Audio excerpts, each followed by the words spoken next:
gustaría saber por si queréis ver. Sí, y así nos enteramos de esto.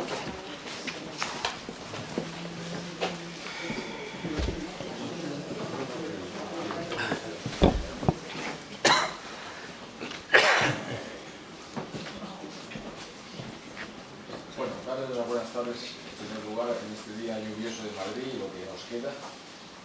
Y muy agradecidos de que quieran venir a este aula Marañón. Estamos, para los que no lo conocen, muchos de ustedes ya son caras conocidas, estamos en la biblioteca de don José Ortega y Gasset. 1000 volúmenes, son su biblioteca personal. Vimos con frecuencia los miembros de la fundación a ver si por osmosis hay algún traslado de conocimiento. Hasta ahora no hemos tenido éxito, pero lo intentamos cada día. Gracias, como les digo, y especialmente a los ponentes y a los miembros de la fundación que hoy nos visitan en un tema que tiene que ver con la antropología en el ámbito de los contextos históricos y forenses, tema por otra parte interesante porque quienes vienen son expertos en la materia. Así que yo les doy las gracias, no quiero ocupar mucho minuto para escucharles a ellos, que es lo más importante, y luego tenemos tiempo de tener un coloquio, un intercambio, punto de vista, aquellos que no nos conozcan, pues esta casa es donde se encuentra la residencia de señoritas, el primer centro donde se formaron mujeres universitarias en nuestro país, 1915-1936, la Biblioteca Ortega, a veces abajo está el fondo de Biblioteca de Documentos Históricos y tantas actividades como aquí se han hecho a lo largo de estos últimos años. La Fundación Ortega Marañón tiene una misión, como ven ustedes en la calle, que es ciencia y pensamiento. Este es nuestro sentido y lo que intentamos es que las nuevas generaciones sean conscientes de esta inquietud que nos atrae a todos los que formamos parte de esta institución, tanto del Centro de Estudios Miguel Marañón como el Centro de Estudios Orteguianos, como el Instituto Universitario de Investigación, que es un centro adscrito a la Universidad Complutense. Así que sin más, yo paso la palabra a Sara Andrés como moderadora de esta jornada para que ella la inicie ya sobre la marcha. Muchas gracias. Muchísimas gracias. Me toca a mí presentar a quienes nos acompañan esta tarde. Son 3 profesores, además yo creo que 3 profesores en las distintas fases de lo que es la docencia, una fase ya con muchísima experiencia, una fase en media experiencia y una fase iniciándose, aunque me consta que María García ya tiene gran solera en el departamento y puedo ser testigo de ello. Es para mí un honor, voy a presentárselos en primer lugar para que ustedes les conozcan. José Antonio Sánchez Sánchez, que es quien intervendrá primero, él ha sido profesor titular de Medicina en el Departamento de Medicina Legal o de Psiquiatría y Patología, director de la Escuela de Medicina Legal, director del Laboratorio de Antropología Forense y director del museo que hoy pueden visitar, como estaban comentando antes, y yo creo que ellos les comentarán muchísimo mejor, de Antropología Forense, Paleopatología y Criminalística, con el tan conocido profesor Reverte. En segundo lugar intervendrá María García. María García Velasco es doctora en Antropología Física de la Universidad Autónoma en México. Con María veréis que vais a poder saborear un concepto y una definición de muerte diferente a veces a la que estamos acostumbrados aquí en Europa, ¿no? Porque ella tiene esa tradición mexicana bien conocida y yo creo que es un añadido de valor, sobre todo a nuestra sociedad actual en la que vivimos, de cómo concebimos hoy la muerte, ya que vivimos más, nos curamos mejor de determinadas cosas y el concepto de muerte lo tenemos algo cambiado, algo evolucionado, ¿no? Entonces, como os decía, María ella es especialista en antropología forense igualmente por la Universidad Complutense de Madrid, con quien tengo el honor de compartir casi pasillo, ¿verdad? Y actualmente es profesora ayudante doctor en el Departamento de Medicina Legal, Psiquiatría y Patología. Y finalmente, María Benito Sánchez, ella es doctora en Ciencias Biomédicas y especialista también en Antropología Forense, en este caso por la Universidad Complutense de Madrid, actualmente profesora contratada en el Departamento de Medicina Legal, Psiquiatría y Patología, y también colabora con la Universidad Católica de Ávila, además de ser también directora de este Museo de Antropología Forense, Paleopatología y Criminalística, el profesor Reverte Coma. Realmente la tarde de hoy, o a lo que vamos a dedicar, yo sí quería instarles o animarles a que mientras les escuchan pensaran en este concepto de humanidad que tanto está trascendiendo, ¿no?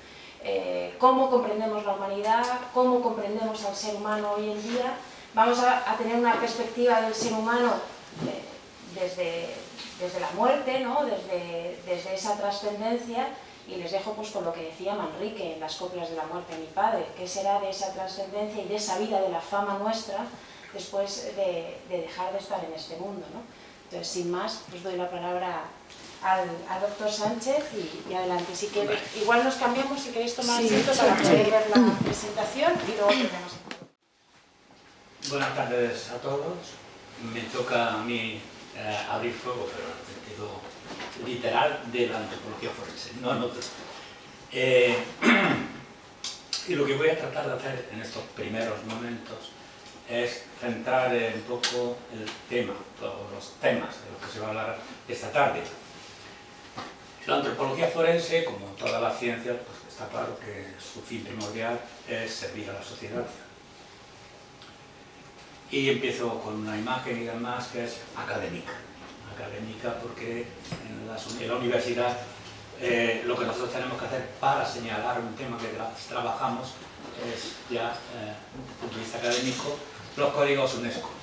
¿Y por qué lo pongo? Bueno, pues para tratar de ir centrando, como digo, el tema del que vamos a hablar. La antropología forense. Si la ven ahí, el código que tiene al lado, antropometría y antropología forense, cuelga de antropología física, que a su vez cuelga de ciencias de la vida. Hay otro apartado también, que es osteología, también está en relación, por supuesto, con la antropología forense, pues se referiría al estudio de los huesos. Y también otro apartado que tiene es cuelga de ciencias médicas. Ciencias médicas cuelga medicina forense, y dentro de medicina forense, patología y osteopatología. Cuando vemos o hacemos un estudio, sea de momias, sea de huesos, sea de cuerpos quemados, siempre aquellos que no se puede practicar, digamos, la autopsia normalizada, puede hacer un médico, lo puede hacer otro profesional, pero desde luego el conocimiento médico de algunos de los casos es necesario también. Y luego hay otras ciencias que son auxiliares de la historia, por ejemplo la arqueología, que también tienen que ver en nuestros estudios. Ahora trataré de dar forma y resumir un poco todo esto que estoy comentando. Antes de pasar a esa definición, digo dar forma para no liarnos. Cuando hacemos antropología forense, arqueología forense, patología forense, paleopatología, el material de estudio es el mismo. Es un cuerpo humano, normalmente, pues si es muy antiguo, estará esqueletizado, momificado y demás, y tenemos unas técnicas que se aplican para esos casos. Cuando es un cuerpo, como decía antes, que fallecido normal, o bueno, sea una muerte violenta, o sea sospechosa de criminalidad, como se suele decir, el médico forense abre, pero es abrir un cuerpo normal, no tiene unas transformaciones que lo hagan especial. Cuando sufren esas transformaciones es cuando se enfoca desde el punto de vista de la antropología forense, paleopatología, arqueología, etc. Y el núcleo, digamos, del saber para hacer eso es el mismo. Lo único que se va a diferenciar, ahora lo veremos, es la finalidad con la que lo hacemos. Bien, vamos a definir la antropología forense, ya que estamos hablando de ella. Esta es una de las muchas definiciones. Cromagniska dice: reconstrucción de la biografía biológica ante mortem, incluyendo el intento de reconstrucción de su forma de vida de la víctima hasta el momento de su muerte. Es decir, nosotros tenemos un cuerpo ahí, una momia, unos huesos, algo que está destrozado, y tenemos que sacar la máxima información para ponerla, en el caso de la antropología forense, en manos del juez, para que el juez luego, cuando dicte sentencia, lo haga sobre una base científica. Bien, aquí tenemos la relación con otras disciplinas, que es lo que comentaba, por ejemplo, con la arqueología forense. El material de estudio, localización y excavación de restos humanos, efectos personales, armas, objetos robados y otros objetos que puedan estar en relación con la comisión de un crimen. Técnicas arqueológicas. Proporcionar datos que puedan ayudar a identificar a quién pertenecen los restos. La petición de un juzgado, esto está mal. Arriba, me acabo de dar cuenta ahora, arriba tiene que poner antropología forense, no arqueología forense, porque la finalidad de la antropología forense es lo que hemos puesto abajo, que ponerlo en conocimiento de un juzgado. En el caso de la arqueología forense, ya que se ha cambiado el tema, el estudio sería el mismo, sería del cuerpo y demás, pero la finalidad es aportar conocimientos a la historia, de todo lo que haya padecido esa persona. Paleopatología. Ciencia que estudia las huellas dejadas en la enfermedad en los restos de seres vivos, entre ellos el hombre. Patología antigua, es decir, los restos que pueden ser romanos, fenicios, medievales, de cualquier época, y vemos qué patología tienen. Eso tiene influencia ¿dónde? Sobre todo en historia de la medicina, claro. Es decir, qué enfermedades, en qué época se daban, pero además muchas veces nos ayuda a comprender por qué determinadas enfermedades se han dado en una época y en otras no. Por ejemplo, la intoxicación por plomo. La intoxicación por plomo, claro, hasta que el hombre no aísla el plomo y se dedica a hacer tubería de plomo, no hay intoxicación por plomo. En ese momento sí hay, sobre todo por los que trabajan en esas factorías. ¿Había ya hace mucho tiempo? Pues sí. Ahí se pueden estudiar, por ejemplo, enfermedades por plomo entre los romanos. Y luego las vasijas que ponían también para el vino, las llamaban barniz, que llevaba también plomo y demás, y eso hacía que tuvieran intoxicaciones de este tipo al beber el vino, alcohol, que se mezclaba con el plomo y se bebía en las vasijas. Material de estudio, restos antiguos, representaciones y cualquier otro elemento que pueda sugerirnos la presencia de enfermedad en la antigüedad. Algunas veces no son solo los huesos, sino algunas representaciones, por ejemplo el mal de Pot. En Sudamérica hay representaciones que se ve clarísimamente, sobre todo tuberculosis vertebral, que es el mal de Pot, en la que esa representación es clarísima que esa persona padecía una tuberculosis. Bueno, podemos ver que históricamente ya se daba allí.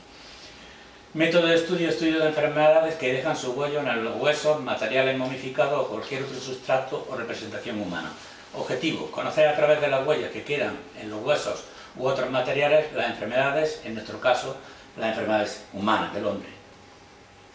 Es un resumen, no voy a entrar mucho, lo que vemos ahí, antropología forense, arqueología forense, osteoarqueología, estaría a medias entre arqueología forense y paleopatología, pero como digo, la primera es la única, antropología forense, que desde el punto de vista de a quién tenemos que dar la información y para qué hacemos el estudio, es al juez, a la justicia, para que pueda luego tomar la determinación pertinente acerca de lo que ha ocurrido con esos restos. Los demás, los otros son a la historia. Pongo casos resueltos, vamos a ver si nos da tiempo a ver uno o dos, más no creo, porque como me entretenga mucho en explicar, en algún caso, no va a tiempo. Bien, este es uno de los casos que más me gustó a mí en la forma de resolverlo, hablando de aquellos tiempos, me estoy refiriendo a los años 80 o antes. ¿Por qué? Porque se hizo con una pauta, un protocolo bien establecido y bien hecho tanto por los que hicieron el levantamiento de los restos en este caso, como luego en el laboratorio. Digo un hallazgo casual, el hombre del maíz. El hombre del maíz porque es un maíz donde apareció, iba una segadora, una cosechadora de maíz, y cuando iba cortando por ahí ven que existe, no sé si se ve por aquí, bueno, la ropa esa que aparece y ahí habría unos restos también. Entonces, el hombre pasa, y no sé si era el segundo pase que hace, cuando se da cuenta de que ahí había un cadáver que estaba muy parcialmente momificado y lo demás ya estaba ya esqueletizado. Cuando hicieron el reportaje por supuesto es muy amplio, aquí traigo unas fotografías nada más, pero para que veamos una cosa que nos llamaba la atención, y es la dispersión de las cosas. Tenemos una mandíbula que está de boca abajo, una cajita que correspondía a un bar, un club, unas cápsulas y demás de un tratamiento que tenía, bueno, en este caso sí que eran antiepilépticos, pero está, como digo, un poco, no sigue una conformación. Vimos también, pues aquí se ve todo, la ropa también que tenía, tipos de calzado. Aquí vemos otra imagen en la que aparece por aquí el zapato, por ahí el pantalón vaquero, una rótula, algún hueso más por ahí, que desde aquí no consigo, bueno, una vértebra y todo esto, sí, una vértebra cercana. También se ve una mancha, esa mancha que ven ahí, como sucio, oscuro, es una mancha que corresponde al putrílago, es decir, la putrefacción de las partes blandas, de músculos, piel, etcétera y demás. Eso es importante también en nuestros estudios y eso hay que saberlo. El que esté el putrílago significa que ese cadáver, la putrefacción ocurrió allí y además estaba en el sitio, quiero decir, cuando se hace la fotografía, no es que lo hayan retirado, es que no estaba en ese lado, estaba apartado. Todos estos detalles, que bueno, yo aquí resumo mucho, son los que día a día tú vas estudiando, vas viendo y te vas haciendo una idea de qué puede haber ocurrido allí. El cráneo, como vemos, está solo, está ahí apartado, no está con los otros restos y parece como si hubiera rodado, ¿no? Esto es un dibujo hecho por la persona que hizo el levantamiento, que es recogido, en el que pone a escala lo que es cada uno entre los puntos que señala por ahí, cómo aparece el cadáver, las distintas partes, bueno, ya señala mechón de cabello, tórax con no sé cuánto y demás, es decir, sabemos qué mapa había de eso.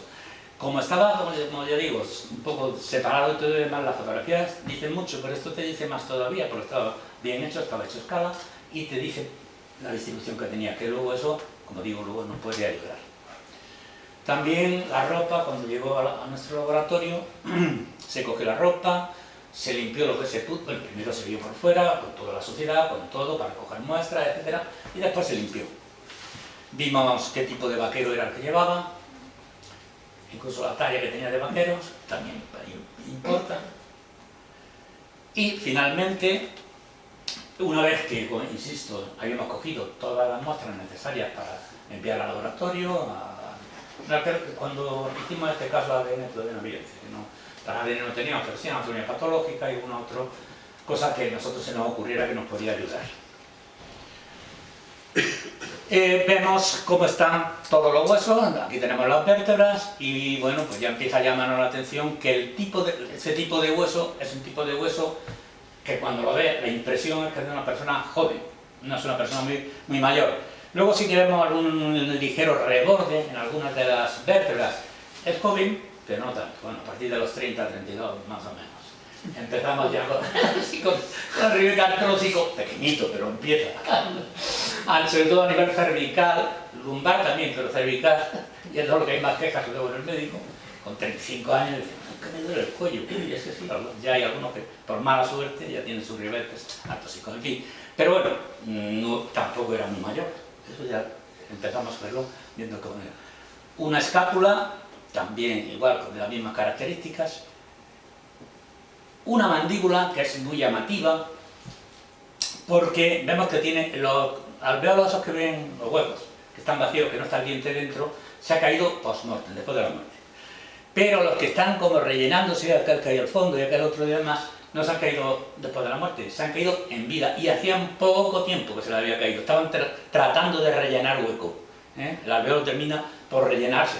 A mí si me miraran ahora yo estoy relleno casi todos. Bien, ¿eso qué hace? Pues nos dice qué ha ocurrido con esta persona. Si calculamos que podía tener entre 30 y 35 años, pues el cuidado dental es regular. Sin embargo, aquí, no sé si se ve bien la imagen, aquí tenía una cosa bien hecha, un perno muñón colado y demás para poner una corona encima. Eso en aquel tiempo era una ventaja. Entonces hay algo contradictorio, como que aparecen dientes que se han caído porque se ha abandonado, lo ha dejado, y otros que tienen un tratamiento muy bueno. Bueno, todo eso hay que seguir pensando y dándole vueltas. Tenemos el cráneo tiene las mismas características que he comentado, también vamos, por la edad y demás, es un cráneo de varón, claramente, si mis compañeras me dirían que me he equivocado. Y en eso no había duda, era un varón. Lo que parece una cosa que eso ya sí que llama más la atención. Hay un hueco ahí en el cráneo, ¿no?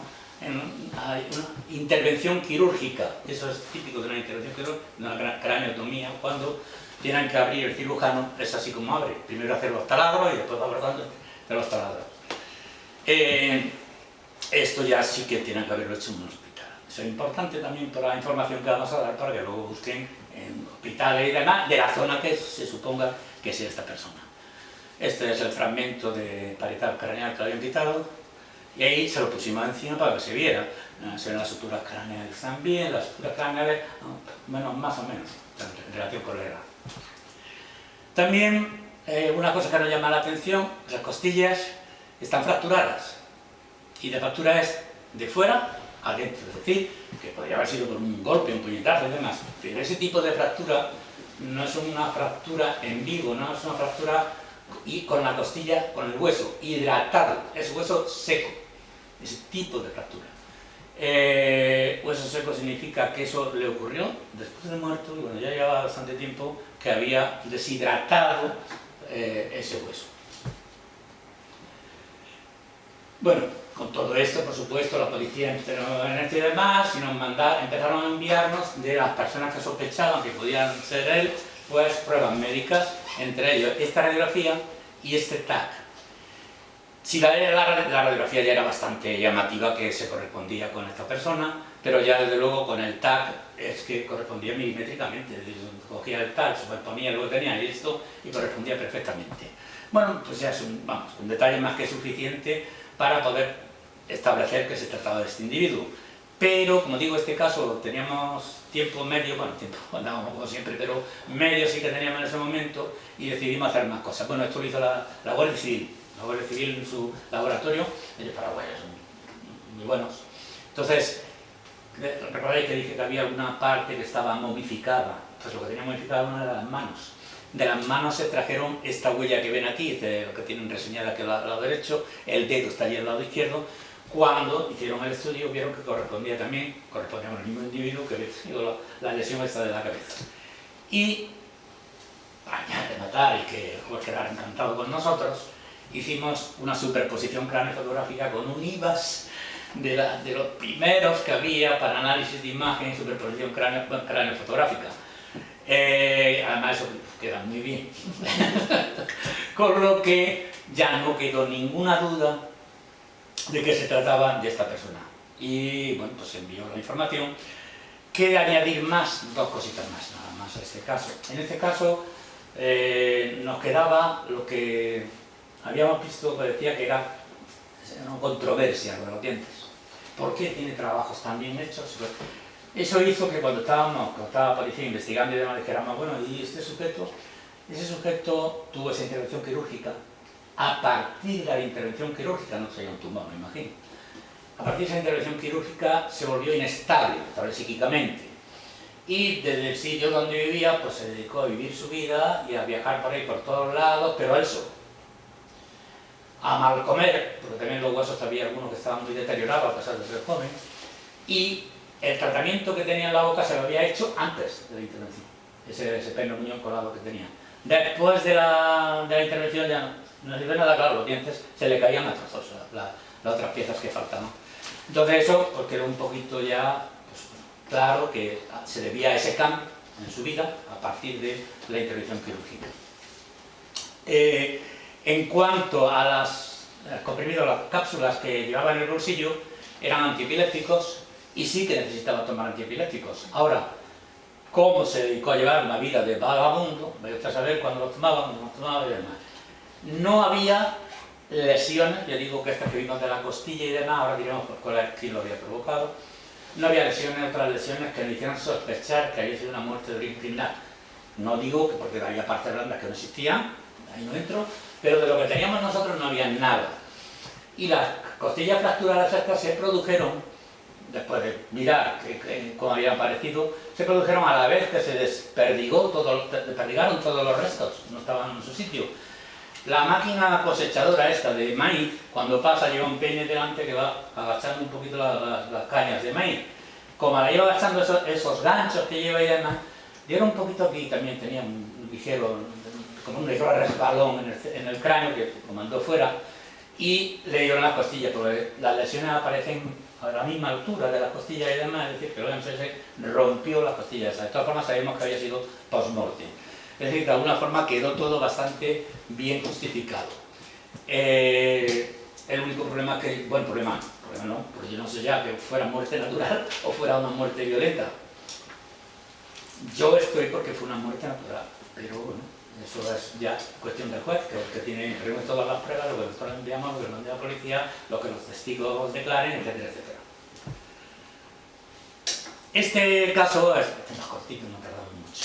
Es un caso que fue muy llamativo en su época, en su momento, porque esta información de este caso, cuando se produjo, caso Nardi en Palma de Mallorca, la tumba de Gianni Nardi, un neofascista italiano cuyo nombre ha sido relacionado hace unos días con un intento de golpe de Estado en su país, que fue dado oficialmente por muerto en un accidente ocurrido en Mallorca en 1976, fue abierta ayer en el cementerio mallorquín de Campos a petición de la justicia italiana.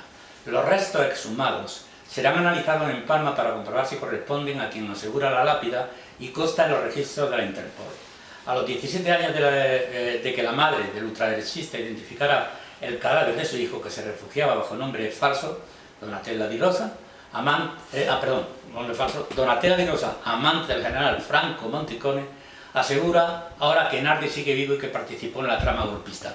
Hubo un intento de una trama golpista en Italia y el general estaba implicado, lo detienen y todo esto, y ya yo creo que para liar un poco la historia, como bueno, ocurre en estos casos, la mujer del general dice que 2 o 3 noches anteriores a la detención y demás, Gianni Nardi había estado hablando con el general. Y Gianni Nardi llevaba oficialmente 17 años muerto, fallecido, en Mallorca. Gianni Nardi en Mallorca lo reconoce su madre, que es italiana. Él estaba en Mallorca y muere accidentalmente. De hecho, además, fue accidental, porque era una pieza que motivos tenía para que más de uno quisiera también cargárselo. Pero es accidental porque estaba la policía de tráfico, la Guardia Civil de Tráfico, en la carretera, pasó en un deportivo a toda máquina, la Guardia Civil se sube a ese moto y se va detrás de él. Y cuando va persiguiéndolo, delante de ellos se estampó, se cayó por un precipicio, no sé cuánto, se mató en el accidente. Como digo, la madre lo reconoce, pero claro, luego surge la duda. Si la mujer del general dice que Gianni Nardi ha estado hablando con su marido el día de antes o los 2 días de antes, ¿qué pasa aquí? Entonces se van a Mallorca, exhuman el cadáver y lo envían a la Escuela de Medicina Legal aquí en Madrid, donde yo estaba con el profesor Roberto Coma, y nos dice que lo estudiemos. Y este caso lo saco a colación por una cosa, aunque claro, las técnicas mejoran, que es una barbaridad, ¿no? Y la ciencia, pero ocurrió una cosa muy curiosa, y es que, claro, aquello formó un revuelo de mucho cuidado. Una fiscal de Madrid, un fiscal, otro italiano, algunos agregados, etcétera y demás, se personaron todos, porque cuando íbamos a hacer el estudio se personaron todos en la Escuela de Medicina Legal y dijeron que querían hacer pruebas de ADN. Tampoco estaba tan desarrollado como ahora, pero bueno. El laboratorio nuestro cogió muestras. El laboratorio de Italia, de que venía el fiscal italiano, cogió muestras. El Instituto Nacional de Psicología y Ciencias Forenses, que iba muy bien en esa época con este tema, cogió muestras. Se hacía la PCR, que era reduplicar, no reduplicó. Ninguno de los laboratorios. Nada. Entonces, claro, nos quedamos que el ADN ahí no valía, porque la madre vivía todavía, y había sido fácil compararlo con la madre. No se pudo. Al final, la identificación, al menos, aunque desde el punto de vista, creo, a ver si tengo la imagen aquí, aquí está, desde el punto de vista de la identificación, el cráneo está aquí superpuesto y se superponía bastante bien. Esa es la cara de Gianni Nardi. A ver, cuando estábamos viendo decíamos, es que si es él, si es que además estaba muy bien momificado, pero había metido formal, que por eso creo que la PCR no dio resultado, lo habían formalizado.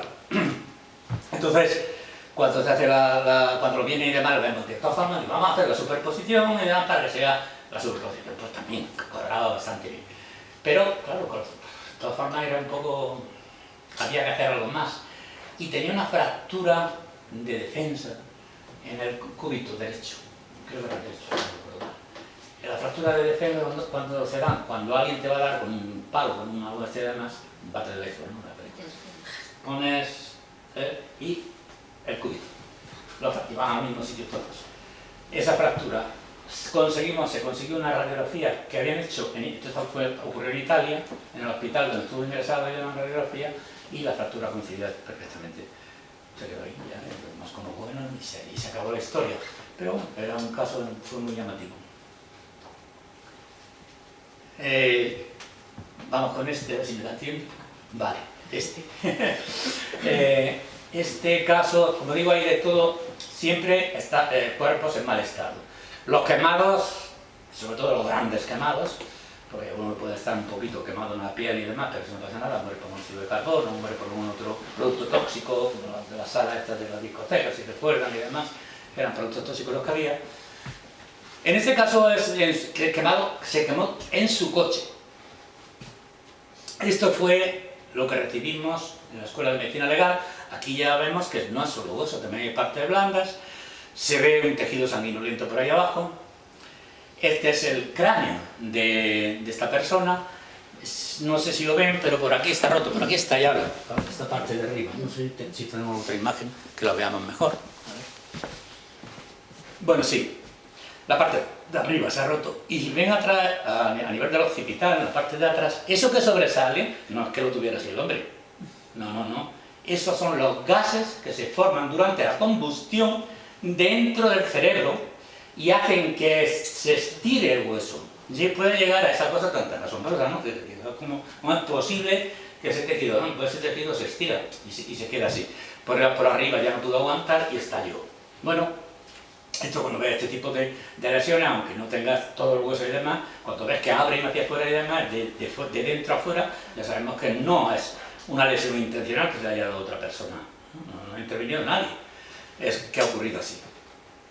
Le hicimos también radiografías, los dientes que tenía, sobre todo los que tiene incluido el tercer molar, incluido el superior, era muy llamativo y demás. Se pidieron de este sujeto si había estado en el dentista, afortunadamente había estado, se mandaron la radiografía del dentista y ese molar, tercer molar incluido ahí en el maxilar, llevaba muchísimo tiempo, lo tenía exactamente igual. Normalmente los que están incluidos se quedan... A partir de, si no salen, bueno, algunos salen hasta los 30 o 40 años, pero ya es raro, ¿no? Quiero decir que normalmente continúan en el mismo estado. En este caso, continuaba igual y bueno, eso más el resto de los dientes, por supuesto, también, que se compararon y se pudo identificar sin ningún problema. Había aparecido dentro de un coche, se suponía que era él y en su coche, pero había que demostrar que se trataba de esta persona, sí era él. Aquí tenemos, bueno, después de hacer la radiografía y demás, se abrió todo lo que se pudo, se cogió todo lo que puso para ver el estudio interno. Aquí tenemos el maxilar superior, también radiografiado. Eso se hizo bastante bien y la identificación estaba ya servida con eso. En estos casos conviene mucho hacer radiografías, porque es que luego cuando vas a abrir el hueso tan quemado como está, en cuanto tocas, se te quedan las manos. Entonces, lo que hicimos es radiografiar bastante. Pero había partes que no estaban mal, por ejemplo, eso es un pulmón y lo único que llama la atención es el color rojo brillante de la sangre, pero el pulmón estaba casi completo, tostado pero completo. Abrimos la imagen, la fotografía no es muy buena, pero lo vamos a hacer, no hay otra. Y cuando abrimos tanto en la tráquea como en los bronquios principales había partículas de carbón. Las partículas de carbón, para que penetren en los pulmones, tiene que haber una aspiración voluntaria. Si alguien está muerto y lo pone en un incendio, el humo no pasa a los pulmones, ni al estómago, ni a ningún lado, claro. En este caso había, con lo que supusimos que este sujeto, cuando estaba en el incendio, estaba vivo. el bazo súper congestionado de sangre, brillante, igual que el otro que habíamos visto, los riñones exangües totalmente y el corazón lleno de sangre cocida. ¿Y por qué pongo todo esto? Porque todo esto lo relaciona con haber estado vivo en el foco de incendio. Porque si no hubiera estado vivo en el foco de incendio, no habría muerto normal, no está congestionado el bazo, sino que en este la sangre había tratado de seguir circulando y en el bazo, que como sabéis es donde se cambian los glóbulos rojos y todo esto, se había ido acumulando porque no tenía salida. ¿Y qué pasó en los riñones? Los riñones al contrario, es decir, los riñones, como al empezar el incendio, bueno, no sé si lo saben, pero si no os lo digo yo, que algunas de las personas que están en un foco de incendio mueren después por insuficiencia renal, porque se obstruyen los túbulos de los riñones. En este la obstrucción era total, no pasó sangre ninguna y demás. Es decir, para eso necesita un tiempo. Y bueno, todo concordaba con que, como digo, había estado en el foco. Con esto, ¿qué informamos? Que el sujeto era el que decía ser y que lo que presentaba eran todo causa del incendio. No vimos nada que nos pudiera sospechar otra causa de muerte. De todas formas, esa sangre brillante es por monóxido de carbono, carboxihemoglobina, cuando se mezcla con la hemoglobina. Es el típico color.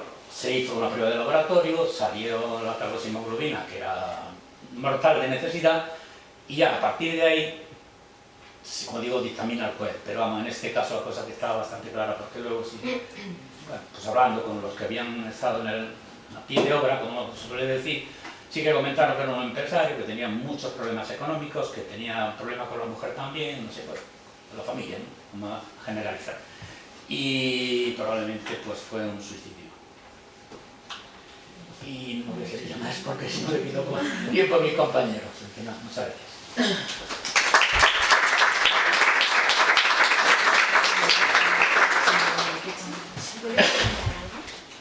Eso, sí, Sara. yo creo que ¿queréis hacer alguna pregunta puntual? ¿Alguien? Yo, podemos, pues adelante, ahora bueno, si hay alguien más. Bueno, me ha parecido interesantísimo y como dermatóloga, por ejemplo, me ha parecido que es muy importante estudiar los restos óseos, por ejemplo, de un sifilítico congénito, porque tiene una frente abombada, una licencia de montar, una tilla, que puede ayudar a saber cuándo realmente empezó la enfermedad, por ejemplo. Me ha parecido... No sé si ha visto los sifilíticos que hay en el museo que tenemos. Sí. Hace mucho, lo fui a ver. Pues Pero es un ejemplo muy importante. Sí. Y la pregunta, pues era un comentario, es cuando descubren que es una muerte violenta, ¿se traslada a la policía? ¿Cuál es el... No. Cuando hay una muerte que es violenta, y el otro epígrafe que pone en la ley de enjuiciamiento criminal es o sospechosas de criminalidad. Es que alguien puede morir de una muerte súbita, por ejemplo, Sí. y dice, oye, se ha muerto tan sano. Y entonces, claro, si un médico nos dice, yo no sé de qué se ha muerto, y esta persona no sabe demás, entonces automáticamente se transforma no en violenta, sospechosa de criminalidad, pero se judicializa. Entonces en ese momento ya depende, sí, interviene la policía, intervienen los forenses, interviene el antropólogo, bueno, el que sea necesario para la resolución del caso. Sí. Eso ocurre muchas veces, porque ahora mismo en la tele está la muerte de Jim Hackman y su mujer, Sí. que además tiene Nuestro amigo el doctor Cabrera ya está opinando, ¿eh? tiene caminos económicos, porque si ha muerto antes Sí, el marido, bueno, y puede influir muchísimo. Claro, muchísimo. por eso. Pues me parece muy curioso y que está muy bien que lo divulguemos. Muy bien. Muchas gracias. Gracias.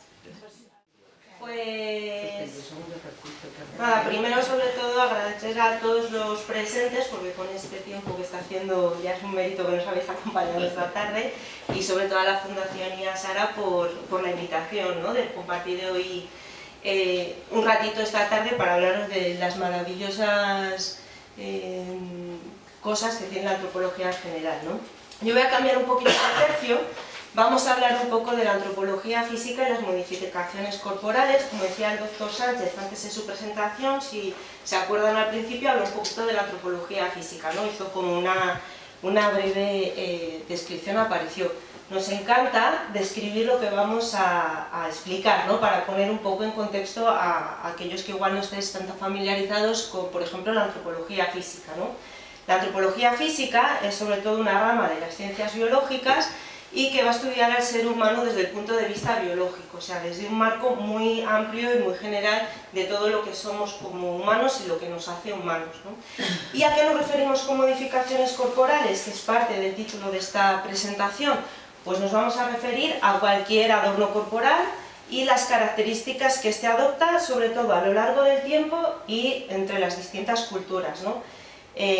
Spoiler, ya les voy haciendo, esta imagen de aquí pertenece a nuestro museo, ¿no? Esta de aquí de la modificación. ¿Por qué es importante hablar de las modificaciones corporales?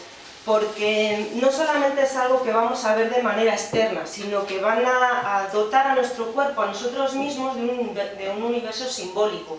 Cada una de nuestras partes del cuerpo, o en todo en su conjunto, va a hacer un factor de identificación, nos vamos a sentir que pertenecemos a algún estrato social, a alguna clase social, y nos va a dar un significado, ¿no? Una pertenencia al lugar en el que estamos viviendo.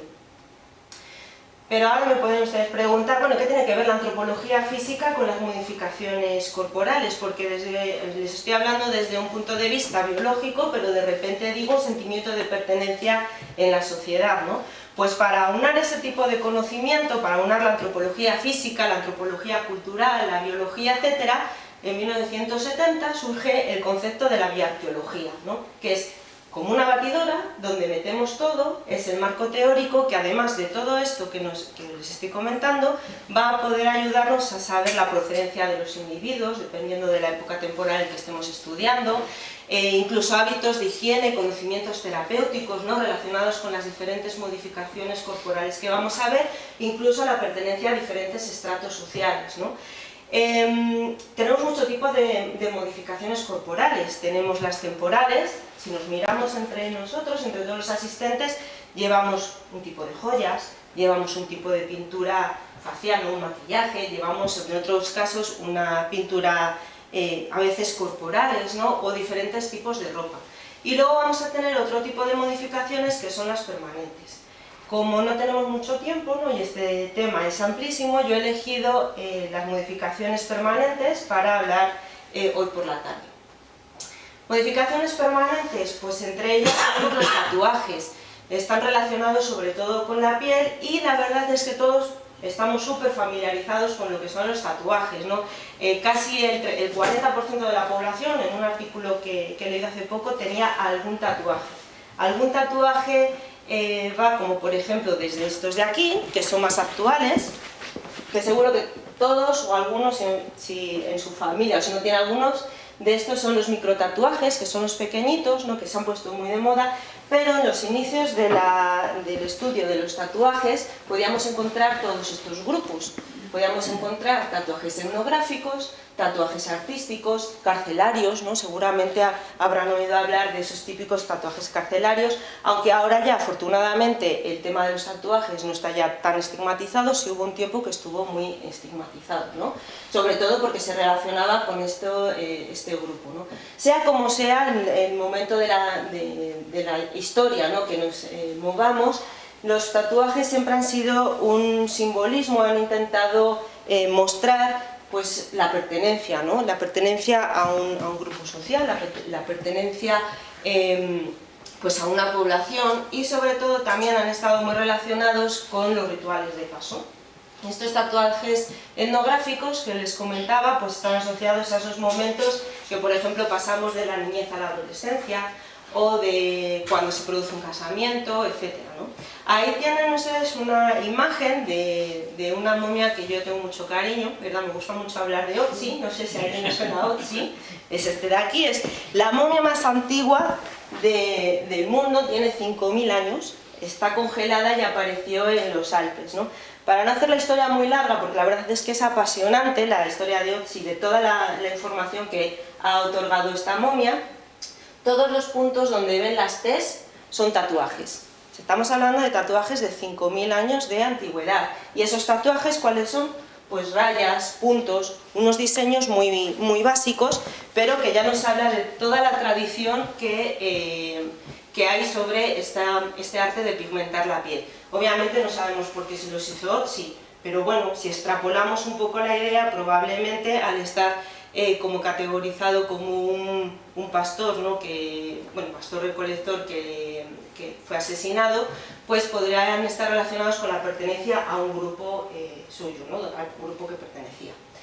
Dentro de las modificaciones, pues seguimos avanzando y hablamos de las escarificaciones. Este puede que resulte un poco más extraño, un concepto un poco más alejado de lo que podemos encontrar actualmente en la sociedad, pero las escarificaciones son un tipo de incisiones en la piel que siguen un diseño determinado, ¿no? Predeterminado. Estas incisiones, que ahora actualmente también se siguen haciendo, antiguamente se hacían igual con pluma, con cuchillos de pedernal, de obsidiana, etc. Se trata de hacer pequeñas heridas, pequeños cortes, y estos cortes, antes de que cicatricen como tal, se les podía rellenar con carbón, con piedras, con algún tipo de tierra, para que hicieran estos bultos o se hinchara esta cicatriz y pues ver estos patrones que estamos representando aquí. Interesante, por ejemplo, que si se fijan ustedes en esta imagen de aquí, que pone el rey, esta es una figura prehispánica del área de Yucatán, que data de unos 600-900 años, vamos, del periodo clásico, ¿no? De nuestra época, y estas son imágenes de grupos poblacionales actuales africanos. Si por ejemplo se fijan en el patrón de escarificación que podemos ver aquí a lo largo o redondeando el ojo y la boca, es muy similar a los que podemos encontrar actualmente. En este caso, este tipo de modificaciones, estas escarificaciones, tienen un significado muy importante, ¿no? Son marcas de respeto. ¿Por qué? Porque producen mucho dolor. Entonces, las personas que se podían llegar a hacer esos cortes, y en estos casos particulares que les estoy mostrando, prueban también el valor. En las mujeres, por ejemplo, como ese caso, cuantas más escarificaciones, cuantos más cortes muestran en su cuerpo, pues se representa como una mujer muy fuerte, ¿no? Como una mujer que incluso, bueno, no que incluso, sino que se le da como ese significado de una gran guerrera, ¿no? Incluso para soportar varios partos, ¿no? Que es bastante doloroso igualmente. Y en el caso de los hombres, por ejemplo, ese tipo de escarificaciones comienzan a veces en la cara a una edad muy temprana, y justo cuando pasan en la pubertad o son ya adolescentes, se llena el resto del cuerpo de escarificaciones, ¿no? Entonces son como marcar dentro del grupo poblacional o a la sociedad que se ha ascendido en el nivel que se ocupa, ¿no? Igual se deja de ser en este caso, por ejemplo, un niño para ser un cazador, etc. Pero lo importante aquí es ver esa continuidad a lo largo del tiempo. También tenemos otro tipo de modificaciones, igualmente las orejeras, ¿no? Cuando estamos hablando en contexto más arqueológico, como vemos en esa figurilla, ¿no? Que son ornamentos usados en las épocas prehispánicas, por ejemplo, por los nobles. En las imágenes de abajo, tanto de como esta chica como ese chico, son el mismo tipo, la misma orejera, solo que obviamente ahora no solo lo llevan los nobles, ¿verdad? Yo creo que los nobles no lo llevarían, ¿verdad? Está más extendida a lo largo de la práctica común de la sociedad, pero en ese momento era como una señal de dignidad en los gobernantes, ¿no? Tanto las orejeras como los bezotes o perforaciones, que son los que conocemos ahora como los piercing, ¿no? Los piercing labiales, por ejemplo. Y una cosa muy interesante es, como esa imagen que tienen en la esquina, que tiene una cabeza de pájaro, bueno, es un águila realmente, eso es un piercing del labio, ¿no? Imaginaros la comparación de este piercing, ¿verdad?, a este piercing. Esto es muy curioso, también es de época prehispánica, y esto era el máximo símbolo de respeto y el máximo símbolo de admiración y dignidad entre los gobernantes. Es interesante este caso porque esa parte aplanada es la que iría en la parte interior del labio, y la cabecita de águila estaría en la parte exterior. Obviamente ese es un tipo de bezote que se usaba más, por ejemplo, cuando se iba al combate, ¿no? O para demostrar quién era realmente el gobernante, y si ese gobernante caía preso, ¿no? en alguna contienda o en alguna guerra, lo que hacían era despojarle de ese bezote. Era la mayor humillación. Ese agujero quedaba entero, ¿no? Un agujero bastante grande con ese diámetro, y era doblemente humillado. Le habían quitado su bezote y encima se le caía la saliva, ¿no? Entonces era humillación total. Imagínense un gobernante pues venido a menos por eso, ¿no? También sabemos que dependiendo del tipo de material en el que estaba hecho, estábamos hablando de uno u otro personaje, ¿no? De diferentes estratos sociales. El bezote del que les estaba comentando es de oro. Imagínense, para tener un bezote de oro hay que tener un gran pues poder adquisitivo de comercio, más que adquisitivo en esa época, aunque también se había de cuarzo, que eran por ejemplo un poco más baratos, de turquesa, de obsidiana, etc., ¿no? Si vemos y nos fijamos en la cantidad de material que tenemos a través de la historia para hacer este análisis, ¿no? Por ejemplo, de los utensilios que se usaban, ¿no? Por ejemplo, las estatuillas de barro, o las ilustraciones, ¿no? De los códices, y las fotos actuales, pues vemos que más o menos siguen un poco esa tendencia del significado de estas modificaciones, ¿no? Tenemos otro tipo de modificaciones también culturales, ¿no? Y estas sí están más relacionadas igual con el esqueleto y con la antropología física pura, ¿no? Como entendemos este estudio del hombre, sobre todo de los huesos, que afectan al cráneo. Estos cráneos, estas modificaciones cefálicas, son ampliamente practicadas en todo el mundo. Estas imágenes que yo les muestro aquí son cráneos, unos pertenecientes al área de México, otros pertenecientes a Perú. Algunos de ellos están en nuestro museo. Les voy a dejar la intriga para que vayan a visitarlo y luego descubren cuáles son cuál.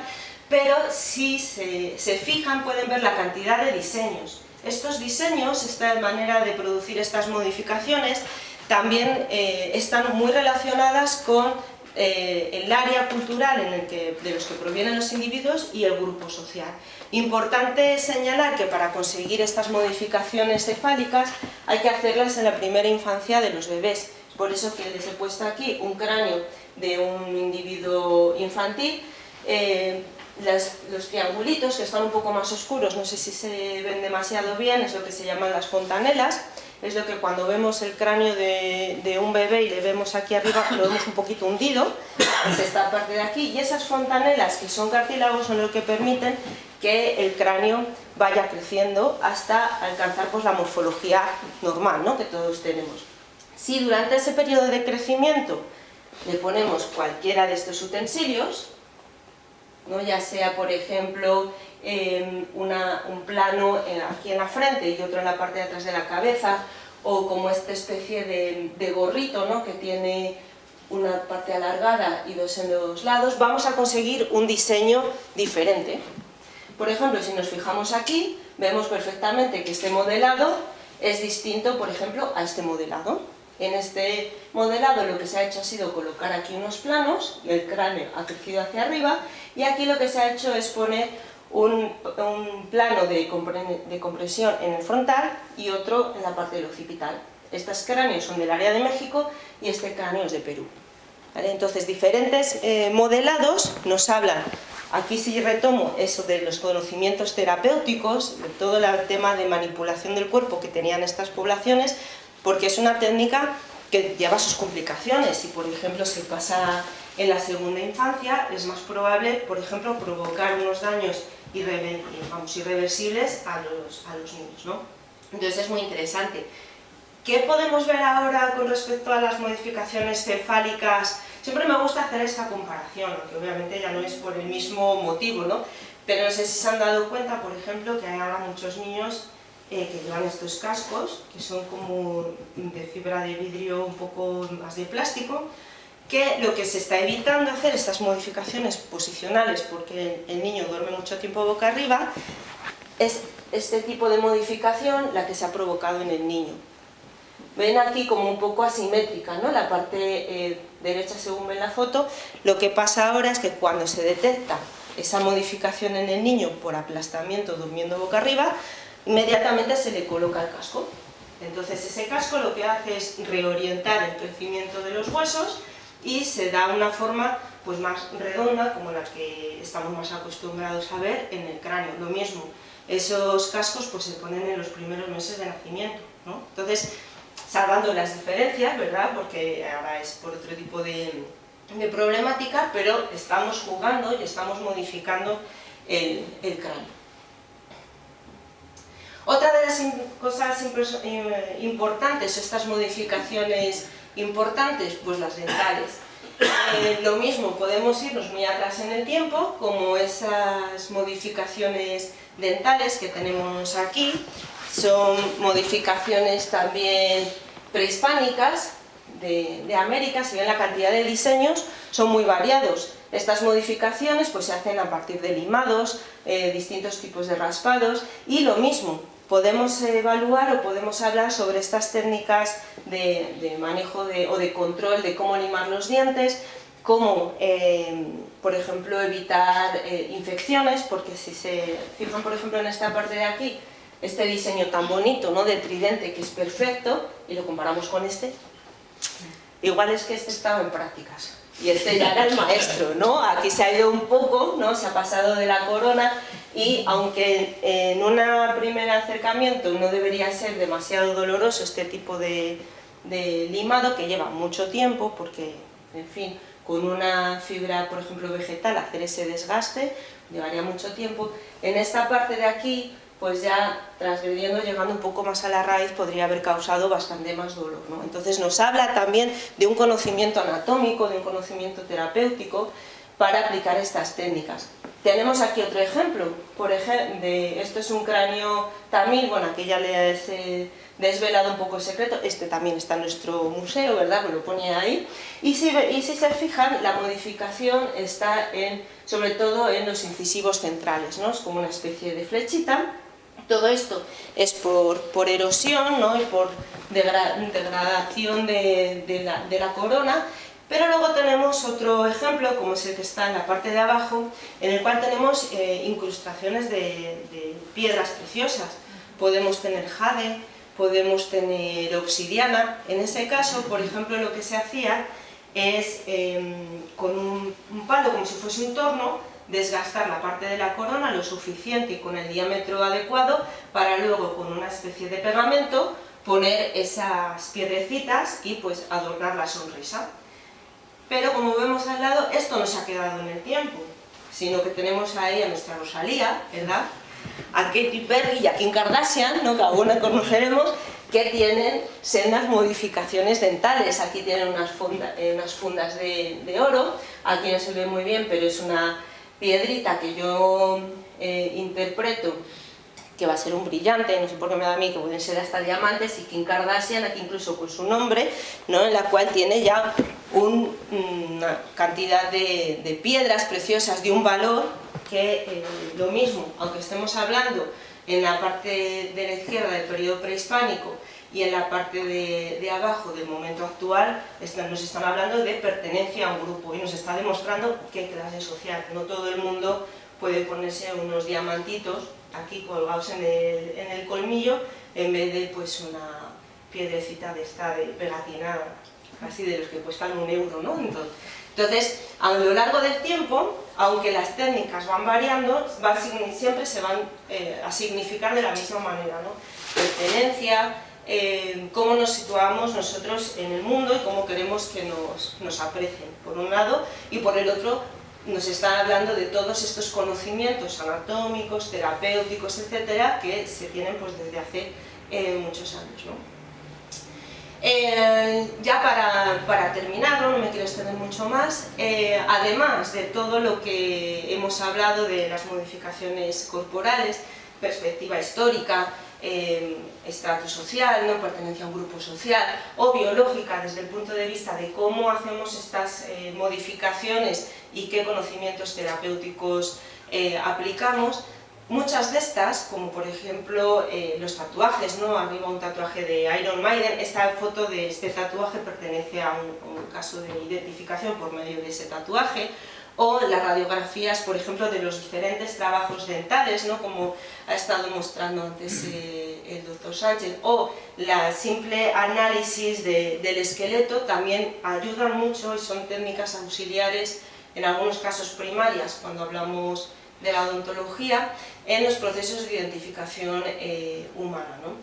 Entonces podemos trazar toda una línea de análisis, ¿no? Desde esta antropología física más tradicional que nos habla de momentos históricos, momentos culturales, hasta llegar al momento de hoy. Ahora mismo, hablando de la antropología forense, como todos, siempre nos va a hablar de identificación humana, ¿no?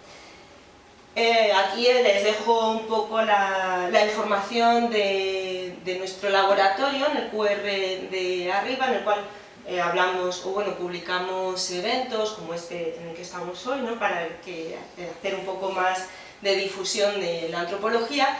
Y en la parte de abajo pueden encontrar las entradas para ver en el museo, algunas de las piezas que hemos mostrado hoy y otras también, todo siempre relacionado con el mundo de la antropología, la criminalística, etc. Y bueno, muchas gracias por su atención.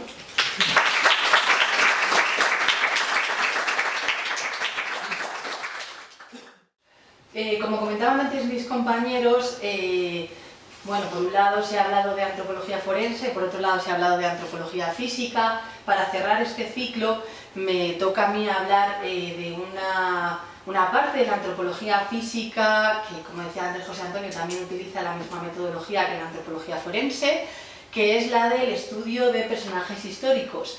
Tengo que decir que me toca a mí este broche, pero que en la mayoría de estos casos que vamos a ver hoy hemos participado un equipo multidisciplinar, entre los que también se encuentran mis compañeros. A ver si nos da tiempo a ver los 3 casos que he traído hoy, ¿vale? Quería empezar, siempre me gusta empezar las presentaciones con una pregunta, y en este caso pues sería un poco qué nos puede aportar esa metodología o qué nos puede aportar la antropología física de todas esas técnicas, pues en este caso al estudio de personajes históricos que por un lado ya conocemos, porque conocemos muchas veces su obra o conocemos muchas veces su trayectoria, pero la medicina forense, la antropología física, esos equipos multidisciplinares nos pueden aportar mucho más del estudio biológico de una persona. Vamos a hacer un pequeño viaje rápido en esta media hora que tengo a través de la historia de Madrid y vamos a intentar ver 3 casos que han sido muy interesantes y muy importantes para nuestro equipo. El primero lo datamos en el siglo XI, que sería el estudio del cuerpo de San Isidro Labrador. El segundo, damos un salto en un par de siglos, un poco más de un par de siglos, nos vamos al siglo XVII y vamos a intentar ver el estudio de los restos de Miguel de Cervantes. Y por último, yo creo que nos va a dar tiempo, vamos a ir al siglo XIX, donde tenemos la expedición del Pacífico y en ella hemos seleccionado también un personaje que nos va a aportar un poco más de información desde esa perspectiva de la antropología física. Empezamos con el primero, en el que tuvimos la suerte de participar en el año 2022, con motivo del centenario de la canonización del cuerpo de San Isidro, patrón de Madrid, pues nos hacen el honor de pedirnos que hiciéramos el estudio antropológico forense del cuerpo, porque 37 años después iban a volver a abrir el arca que contenía los restos del santo para ser expuestos en la colegiata de la calle Toledo. Fue una sorpresa enorme para nosotros, por supuesto, dijimos que encantados, ¿no? Las etapas del estudio antropológico forense se pueden dividir en 3 partes. La primera, diría yo, en 4 partes, porque la primera es, vaya qué noticia, vamos a formar parte de esto, ¿no? La segunda, que fue hacer una primera intervención para ver realmente lo que podía contener esa urna, que recuerdo, 37 años cerrada, uno no sabe lo que se puede encontrar dentro, ¿no? La siguiente, una vez que ya habíamos hecho una propuesta de intervención que estuvo basada sobre todo en todas las técnicas que podíamos aplicar desde la no manipulación, porque inicialmente nos comprometimos a no tocar la reliquia, todos los estudios que íbamos a hacer los íbamos a hacer a través de técnicas radiológicas, y en ese momento pues se planteó, se programó un estudio en el que pues, teníamos que jugar con una serie de factores, como por ejemplo diseñar una caja, una urna que nos permitiese trasladar el cuerpo, que no tuviese nada de metal para poder meterla dentro del TAC, que tuviera además las medidas específicas, ¿no? Para ello pues también los compañeros de los servicios funerarios de Madrid nos ayudaron en ese proceso de crear esa caja específica para el santo. Y posteriormente a hacer ese análisis, pues lo que hicimos fue todo el estudio radiológico con los resultados que les voy a mostrar. Inicialmente, la primera inspección que se hizo, pues pudimos ver que efectivamente ahí estaban los restos que esperábamos, ¿no? El estado de conservación era maravilloso. Después de tanto tiempo, ese estado de conservación de un cuerpo momificado, a excepción de la parte craneal, que como veis ha perdido algo de tejido blando, pues era bastante apreciable, ¿no? Inicialmente. Además pudimos comprobar que parte de la historia que nos contaba o que habíamos visto en los documentos que aportaban un poco la historia, la vida y la posterior veneración del cuerpo, pues también se encontraban dentro del cuerpo. Encontrábamos algunos fragmentos que habían sido extraídos para formar parte de reliquias, algunos otros que habían recortado del cuerpo pues para llevarlos a otra iglesia y que a partir de ahí pues se pudiera venerar. Todo eso estaba escrito dentro del cuerpo. Pero además nos contaron la historia de que San Isidro había sido venerado por el pueblo una vez que había fallecido y había sido enterrado en la iglesia, en la antigua iglesia, el antiguo cementerio de la iglesia de San Andrés. En ese cementerio, por debajo, se sabe que hay una corriente de agua que pues, normalmente lo que hace es que favorece la putrefacción de los cuerpos. Entonces cuentan los documentos históricos que efectivamente San Isidro pues, estaba allí enterrado, pero que a excepción de otros cuerpos nunca había sufrido esos procesos de putrefacción. Bueno, cuando nosotros hicimos el TAC, inicialmente pues, no pensábamos mucho que ese cuerpo momificado podía haber estado enterrado ahí, pero sí es cierto que aparecen unas marcas en la parte más declive del cuerpo que nos indican que probablemente ha estado en contacto con algo de agua, porque como veis pues se ven todas esas marcas. No solamente las vemos en los huesos largos, sino que también las vemos en la parte del occipital.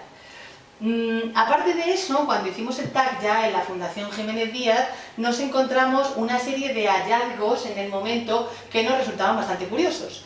Primero, bueno, nos encontrábamos algo de depósito de tierra dentro de la laringe, pero también nos encontrábamos algunas piezas dentales que podían haber caído pues, en el momento del enterramiento, son pérdidas post-mortem. Pero quizá el hallazgo más singular fue este que muestro aquí, que como veis es un objeto metálico que se encuentra en esa zona de la laringe. Nos resultó bastante llamativo inicialmente, pensábamos que podía ser una aguja, pero haciendo un estudio más exhaustivo del TAC, veis aquí una imagen, encontramos que es una moneda. Es una moneda que como veis se ve regular, no podemos obtener la moneda para poder estudiarla, pero empezamos a hacer algunas indagaciones, gracias a algunos compañeros expertos en numismática, de qué tipo de moneda podría ser. Si os fijáis, dentro tiene una figura que parece como un león rampante que puede estar englobada dentro de un cuadrado o de un rombo. Inicialmente, pues nosotros conocíamos que existían algunos rituales funerarios, concretamente el ritual funerario del óvulo de Caronte, que viene de Grecia, y que luego se traslada aquí como ritual funerario, en el que en los siglos del V al VII pues se empieza a utilizar como una pequeña transformación desde el ritual griego en el que se ponen dos monedas en los ojos. La transformación aquí es incluir una moneda dentro de la boca en el momento del enterramiento. Esa práctica queda en desuso, pero empieza a utilizarse otra vez a partir del siglo XII-XIII y con mayor auge a partir del siglo XIV, y está muy vinculada a rituales que son cristianos, ¿vale? Era nuestra primera hipótesis cuando pensamos que esa moneda podía estar dentro y que podía pertenecer al ritual de enterramiento. ¿Qué posibilidades teníamos? Pues gracias a los compañeros de numismática barajamos dos posibilidades, el novén de Enrique II y la blanca de rombo de Enrique IV. El primero, como veis, lo tengo aquí señalado en rojo, pues tiene un león rampante, que vemos ahí un poco con esa imagen que sale en amarillo, con un cuadrado. Pero efectivamente nuestros compañeros nos dijeron que podía pertenecer más dentro de las dos posibilidades, que tampoco podemos descartar ninguna, que seguramente sería una blanca de rombo de Enrique IV. En cualquier caso, no podemos saber exactamente qué moneda es porque no tenemos la imagen específica y nos comprometimos a no tocar, por lo que no se puede extraer esa moneda, quizá en estudios posteriores, pero en cualquier caso lo que nos dice ambas posibilidades es que estamos en una época medieval, pero que no está vinculada al siglo XI al que pertenece al cuerpo. Luego probablemente fue una ofrenda posterior. Además, la radiolucencia, nos comentaron los compañeros de radiología, podría pertenecer a algún material como por ejemplo el oro, ¿no? Por lo que se piensa que quizá algún noble del momento pues le pusiese esa moneda en agradecimiento por algún milagro que hubiera podido llevar a cabo, ¿no? San Isidro. Bueno, aparte de este gran hallazgo que encontramos, también tenemos otros datos. Este es el cuerpo del TAC de San Isidro, en el que pudimos determinar efectivamente que se trataba de un hombre y pudimos hacer un estudio de la edad a través de la sínfisis del pubis, por ejemplo, o a través de las suturas craneales, y pudimos confirmar que se trataba de un adulto de mediana edad. Esto era importante porque en ese momento había dos teorías, una que decía que San Isidro había muerto a los 92 años y otra que hablaba, que venía en la bula papal, que hablaba de que había muerto bastante más joven. Entonces pudimos comprobar que la teoría de la bula papal encajaba mejor con los estudios antropológicos que estábamos viendo, porque por otro lado no tenía demasiados signos degenerativos. Y por último, una cosa curiosa que pudimos encontrar fue en relación al grupo poblacional, a la ancestralidad que tenía el cuerpo.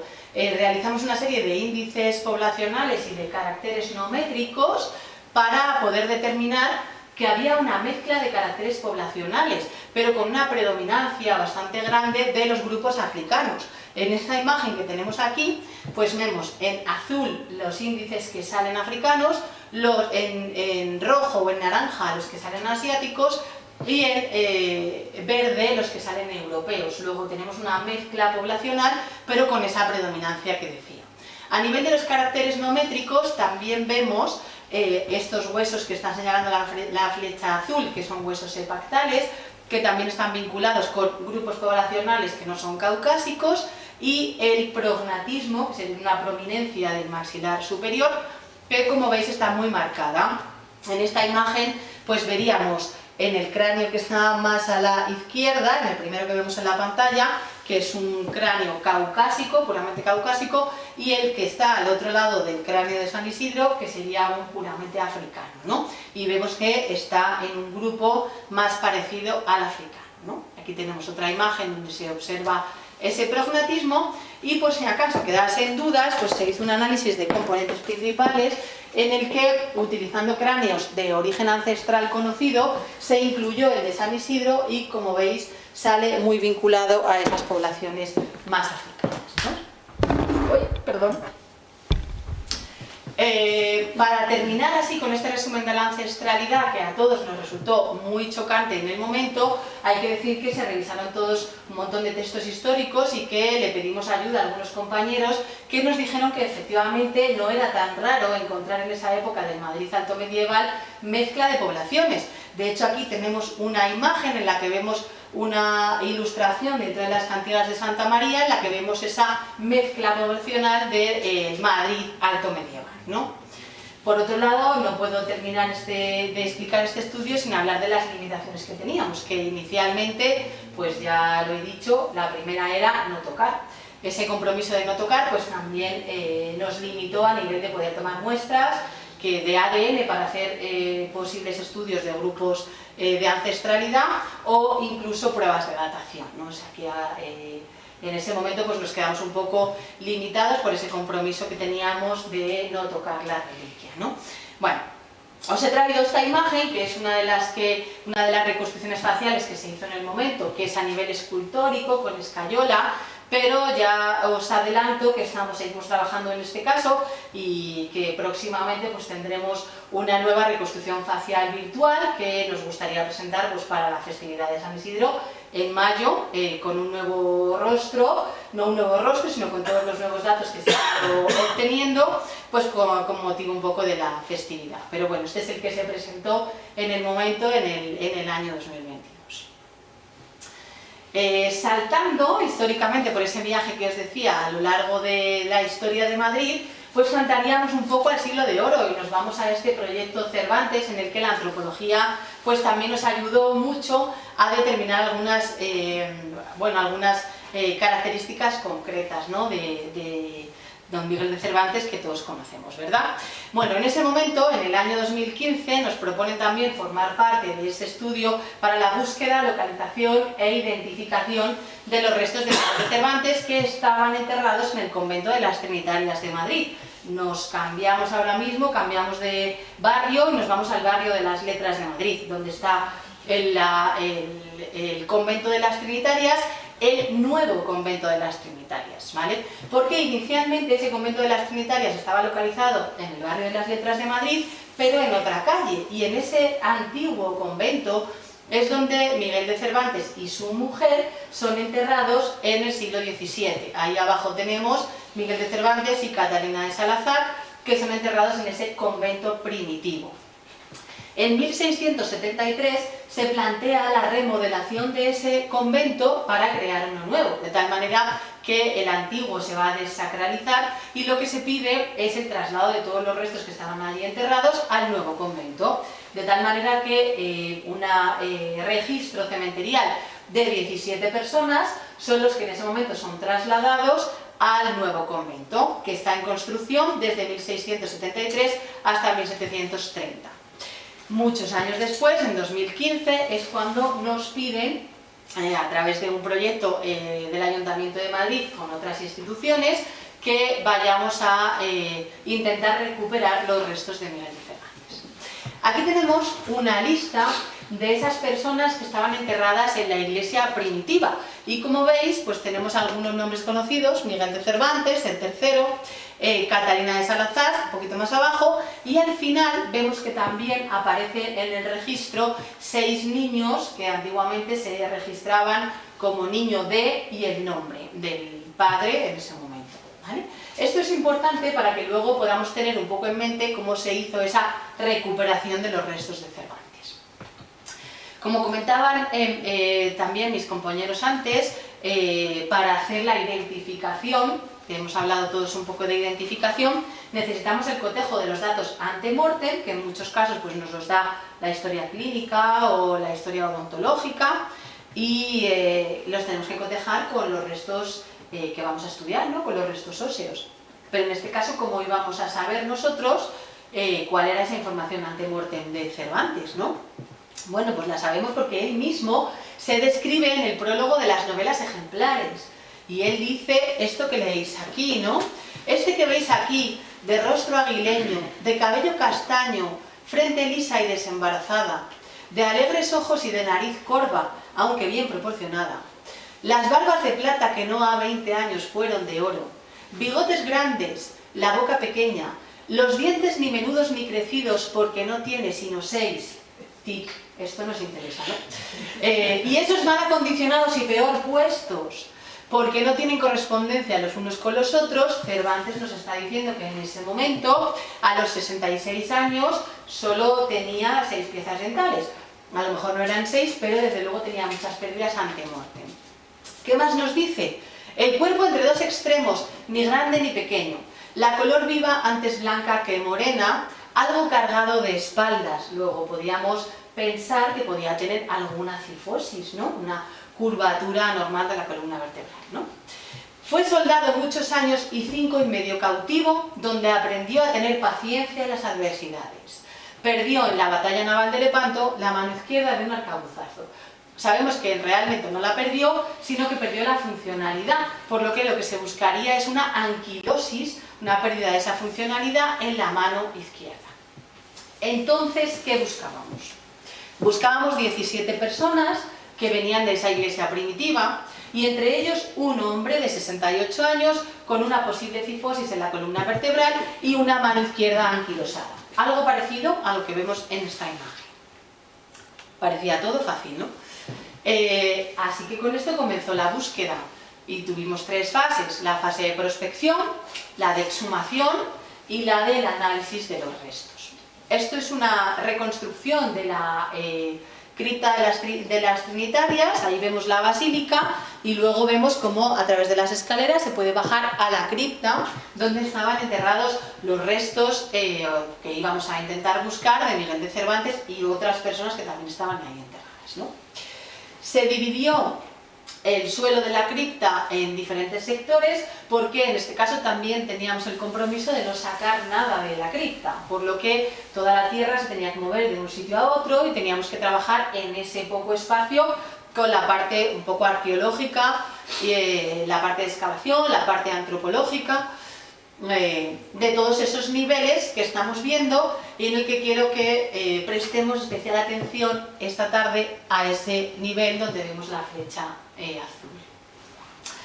Esto era básicamente lo que se encontraba en el suelo de la cripta, una acumulación de enterramientos, todos mezclados, que seguramente todos los que estamos aquí pues estaréis viendo que son ataúdes pequeños, bastante pequeños, ¿no? Y muchos en un espacio muy pequeñito, ¿no? Básicamente se encontraban enterramientos que además tenían unos textiles maravillosos, pero también se encontraban otros enterramientos que eran, prácticamente no tenían ningún tipo de textil, simplemente un trapito, ¿no?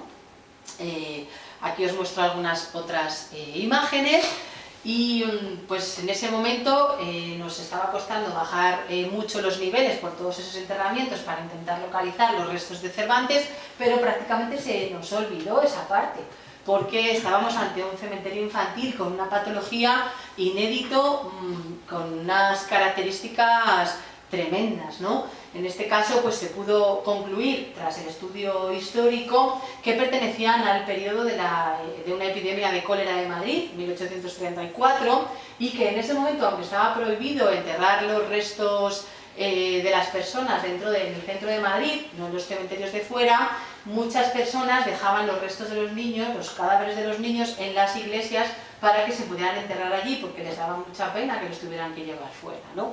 Entonces, estos niveles de enterramiento, que los tuvieron entretenidos durante bastantes meses, se databan del siglo XVIII-XIX, por lo que no tenía nada que ver con esos restos que estábamos buscando.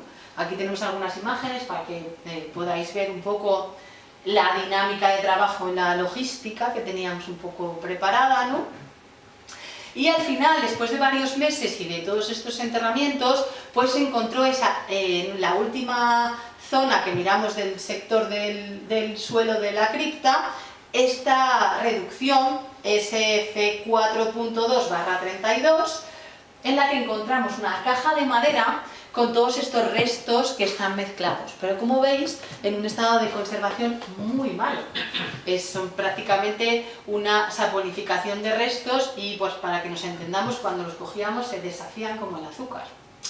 Pero entre estos restos tan mal conservados aparecían algunas piezas o algunos hallazgos arqueológicos, como por ejemplo esa moneda 16 maravedíes de Felipe IV, o restos de indumentaria litúrgica como la estola y el manípulo que estamos viendo en la imagen, que nos datan esa última zona del siglo XVII, por lo que era lo más antiguo de la cripta y lo que podría estar vinculado con Cervantes, ¿no? Pero el estado de conservación pues era más o menos este que vemos. Afortunadamente no todo, había algunos fragmentos que sí que nos ayudaron a poder hacer ese estudio, en los que se encontraron restos de infantiles, como estos que vemos aquí, por ejemplo, estos que están en el cuadradito, que nos ayudaron a determinar que había 5 niños. También pudimos determinar que había 10 cráneos adultos, de ellos 4 masculinos, y algunos que tenían esa presencia de pérdidas ante mortem, como esto que vemos aquí. Luego, los resultados del estudio antropológico y los resultados que teníamos del listado que estaba en el cementerio de la cripta de la iglesia primitiva coincidían, más o menos coincidían.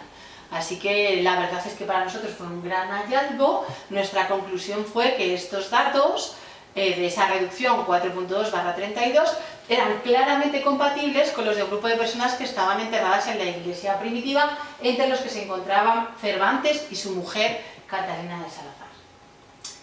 esto tuvo mala acogida. No tuvo muy buena acogida, la decepción de Cervantes, muchas personas esperaban que se iban a identificar los restos de Cervantes, solamente de Cervantes, y pues incluso se intentaron hacer pruebas de ADN, se intentaron hacer otro tipo de análisis, pero fue prácticamente imposible. Entonces la pregunta que nos han hecho múltiples veces es, pero bueno, ¿es Cervantes o no es Cervantes? En definitiva, algo de Cervantes hay. en esa reducción que a día de hoy se encuentra dentro del convento de las Trinitarias y están todos esos 17 enterrados en conjunto, algo de Cervantes hay y algo de su mujer también hay. Pero era imposible individualizar los restos de Cervantes y tener esa imagen que teníamos un poco todos que iba a ser relativamente fácil, ¿no? Entonces, bueno, algo de Cervantes hay, aunque no podemos tener individualizados los restos de Cervantes.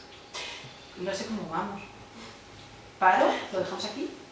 ¿Sí? Vale, pues entonces termino con estos dos casos, ¿vale? Y así damos un poquito de tiempo también para el debate. Y este otro, pues nada, simplemente cuando podáis venir a nuestro museo, pues seguramente vais a poder ver un poquito estos últimos casos que os traía yo también por aquí, ¿vale? Los dejamos para otra ocasión.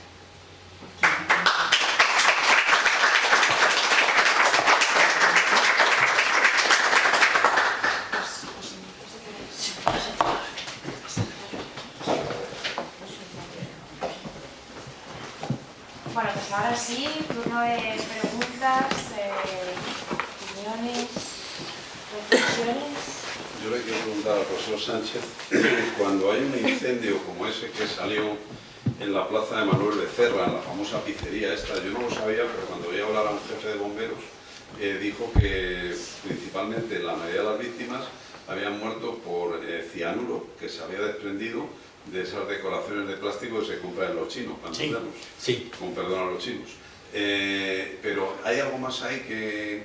Normalmente la mayoría de los incendios que se han producido hasta ahora han muerto a consecuencia de una intoxicación por cianuro y otro tipo de... Los nitrogenados también son muy malos, de materiales, más que por el incendio en sí. Es decir, en algunos se comprobaba que la persona estaba sentada, empezó el incendio, como empieza el humo, no le dio tiempo a levantarse, se quedaron sentados y se quemaron después, claro. Después ya se extiende el incendio y se queman después. Pero la causa de la muerte primaria, en la inmensa mayoría, es por los productos que se queman allí. Es decir, todos los plásticos, todos los... Ahora también lo que dices tú de los chinos, de todos los adornos y todo eso, pues son materiales que llevan cianuro en su composición, que llevan compuestos nitrogenados, que llevan un montón de compuestos tóxicos. Entonces, bueno, eso el legislador que se mire a ver qué se puede hacer, porque es el motivo de la muerte de esas personas. Algunas se podrían haber salvado, porque si cuando empieza a absorber humo y demás, bueno, pues te da la tos, pero sales, tratas de salir y demás. Bueno, algunos ni tiempo a salir, se quedaron tampoco. Sí, esta pregunta me enlaza con lo que ocurrió en la discoteca esa de Murcia, ¿no? Lo mismo, y en Alcalá 20 aquí en Madrid, sí, claro. Pues todas esas y demás tienen de común que la causa de fallecimientos y de intoxicación. Claro, que eso es lo que llama la atención, que habiendo lo de Alcalá 20, que fue una tragedia, sí, y en una época en que no había los medios que hay ahora. De ahora, pero ¿cómo no se ha hecho ya una legislación en ese aspecto de decir, oiga, usted si quiere poner un local, pues para insonorizarlo, para lo que sea, hay una serie de materiales, igual que ahora está muy de moda, que estamos introduciendo en nuestro organismo bioplásticos y tal, sí. ¿Por qué esto no preocupa tanto? No lo sé. Yo me hago casi la misma pregunta que te estás haciendo. Si hace Alcalá 20 tuvo culpa, bueno, los materiales que tenían allí en la discoteca y demás, y ha transcurrido un montón de tiempo, la legislación pues no se ha modificado sustancialmente, sigue ocurriendo lo mismo. Y lo último en relación con esto de los incendios, ¿por qué mecanismo se produce la necrosis tubular esta que decíamos? Sí, cuando estás en un foco de calor se descomponen las proteínas de nuestro cuerpo, de la sangre y de todo y demás. Pasa el torrente sanguíneo y cuando llegan a los túbulos renales, que lo que hacen es filtrar, los obstruyen. Entonces se queda el sangre, es como la imagen esta que hemos visto. Muchas gracias. quiero preguntarles a los tres. Adelante, adelante. Al profesor Sánchez le quería preguntar si tiene algún autor o actor favorito porque en sus novelas o en sus películas traten la antropología forense. Bueno, sí, a ver, no, sí, no lo tengo porque mis hijas me dijeron, papá, hay un libro buenísimo que te va a dar forense y tal y demás. María Orduña, eso. Sí, ha sido alguna de los sí, planetas. Una de María Orduña, sí. Bueno, pues voy a leérmelo. Y yo empecé a leérmelo diciendo, no, bueno, un vistacito sobre esto. Y me interesó enormemente, porque es que tenía una información que yo decía, pero es que parece que sea forense. Para mí, buenísima, buenísima, en todo lo que tenía y demás. Cuando llegué a la última página y vi los agradecimientos, mi amiga Pilar, directora del Instituto Legal de Cantabria, era la que la había estado asesorando. Pero debían tener mucha confianza con ella y demás, me gustó mucho esa. De más que he leído más también, para sí, algunas y demás. Bueno, hay algunas, pero bueno, unas las lees con más. Esta la vi con interés, otras las lees como se dice en Z, ¿no? Lo cierto es que, claro, para escribir una novela a veces hay un par de años en los que hay que documentarse. Hay que documentarse mucho. Y en esta todos se documentan, porque en su caso, algún novelista ha llegado cuando yo estaba en el departamento para que yo le informara de determinadas cuestiones de tipo forense, que las iba a poner en su novela y me decía, esto lo pongo así, lo pongo de otra manera y demás. Pero claro, de eso a como esta última de María Orduña la había escrito, había mucha diferencia. Había mucha diferencia, es que yo creo que Pilar estaba ahí al lado. Sí. A la doctora García Velasco le quería preguntar si es posible, con alguno de los cambios físicos antiguos, asociarlos con algún trastorno mental. No sé si es posible. Por el tema de las modificaciones cefálicas. Las dilataciones. Por ejemplo, que siempre ha tenido mucha controversia son las modificaciones cefálicas. Pero sí es verdad que hay muchos artículos que dicen que a nivel psicológico no conllevarían ningún problema, porque la maravilla, ¿no?, que tiene el cerebro es que aunque tú le coartes, por ejemplo, crecer a lo largo, por ejemplo, se va a expandir a lo ancho, ¿no? Los vectores de crecimiento del cerebro siempre van a encontrar la manera para su desarrollo pleno. Sí es verdad que se han documentado algunos problemas a veces a nivel de la salida de los pares craneales. Por ejemplo, algunos nervios si se han visto afectados si, por ejemplo, los planos de compresión obstruían el foramen magnum, ¿no?, por donde salen todos los pares craneales. También se ha documentado algún tema de estrabismo, eso también, ¿no?, por ejemplo, por esa modificación de los huesos, pero a nivel psicológico como tal no se ha documentado nada por lo mismo, porque al final lo que tenemos de esa época son los cráneos como tal, ¿no?, que se puede hacer esta proyección de ver un poco la biomecánica de cómo reaccionan los huesos, o por ejemplo midiendo los diámetros de apertura del foramen magnum, el tamaño de las cuencas orbitarias, por ejemplo, sí se pueden intuir algún tipo de patología como tal. Si algún par craneal que, por ejemplo, involucre la motilidad se ve afectado, pues obviamente vas a tener algún problema de movilidad, ¿no? Pero así como problemas psicológicos como tal no se ha podido demostrar, pero sí está, me atrevería a decir, descartado que por esa compresión del cráneo pues los conllevase, ¿no? Porque el cerebro sigue creciendo igualmente. Y a la entrada Benito le iba a preguntar una cosa un poquito personal.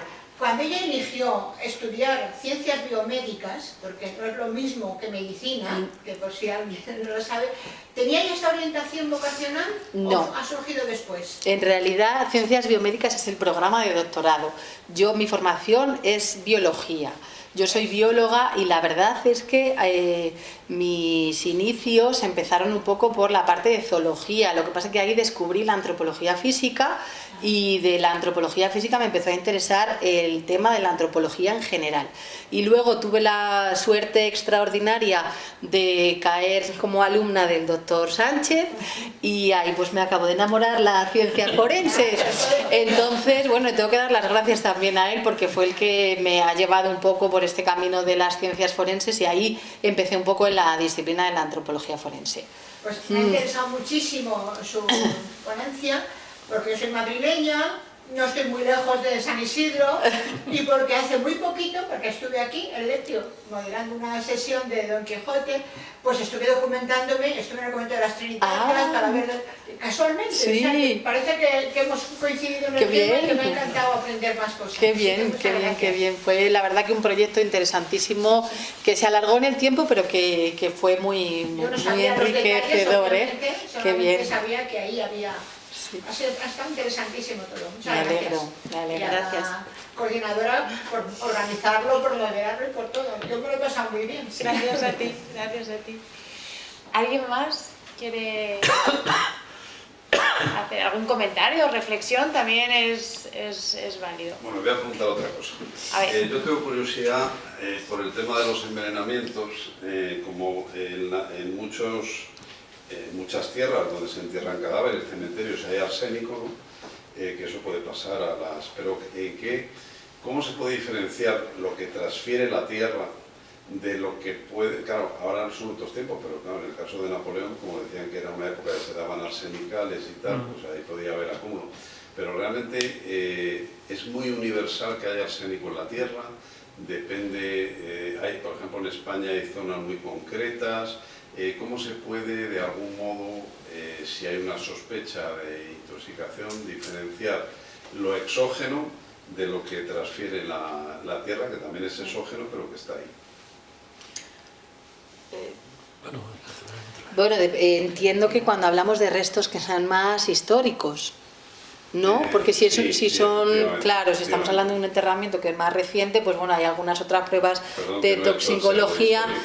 Claro, a nivel histórico, yo creo que sí que efectivamente se pueden hacer un análisis de la tierra donde ha estado. O sea, normalmente cuando se hacen las excavaciones, pues sí que se cogen muestras tanto del enterramiento como de la parte posterior del enterramiento hasta que se termina la fosa, y ahí se puede analizar. O sea, normalmente lo que se hace es un estudio del lugar donde ha estado enterrado la persona, y ahí ya uno se hace una idea de la composición que tiene la tierra, ¿no? Entonces, depende de la composición que tenga, pues se podrá ver si ha podido influir o no ha podido influir. Tanto como para que se pueda ver que hay una intoxicación, yo creo que no, porque se tendría que descartar directamente con los estudios que se hacen directamente en la tierra, ¿no? Donde ha estado enterrado el cuerpo. Claro, ya que estamos en la Fundación Ortega Marañón, traigo esta colación del famoso estudio de don Gregorio Marañón de la momia de Enrique IV, ¿no? Cuando fue al monasterio de Guadalupe, pero claro, entiendo que todas las cosas eran más primitivas, no sé, y yo me suena, lo leí hace muchos años, que Marañón decía categóricamente que había muerto envenenado por arsénico, ¿no? Lo cual era mucho decir. Yo he leído los trabajos de Marañón, he leído los de Napoleón y he leído los del inglés que enterraron en una caja de plomo. Y, a ver, hay un factor estadístico de que es muy probable que fuera una intoxicación, pero no se puede, fehacientemente no se puede demostrar. Es decir, que es difícil. ¿Cuál es este del inglés de la caja de plomo? Bueno, en realidad ese era por otro motivo, fue por la epidemia de gripe, la gripe española, la mal llamada gripe española. Entonces los ingleses lo que encontraron fue un noble que cuando lo enterraron, por no sé el motivo que tenía y demás, lo enterraron en un féretro de plomo, todo aislado y demás. Entonces lo que ellos buscaban, en realidad luego tenían trazas de plomo, está claro, porque el ataúd era de plomo, pero lo que ellos iban buscando era ver si había el virus de la gripe, del tipo de virus de aquella gripe, porque no son todos los tipos igual, y estuvieron tratando de investigar esto, a la vez se sacaron también lo del plomo y demás. Pero realmente las conclusiones tampoco eran muy concluyentes en este sentido. Pero iban más a por el virus de la gripe. O sea, concluimos un poco en respecto a la de Marañón, que era un poco sí, osada la conclusión, ¿no? Sí, el decir exactamente, yo no creo, no creo que pudiera. Sí, gracias. Nadie más se anima. Yo voy a haceros una pregunta y os involucro a los que estáis acompañándonos. ¿Cómo veis la inteligencia artificial? Porque a mí todo lo que habéis contado me parece que da un valor a la historia, las excavaciones, que me ha entusiasmado. ¿Cómo veis la inteligencia artificial para hacer estos retratos robots? ¿Cómo se integra en vuestra labor?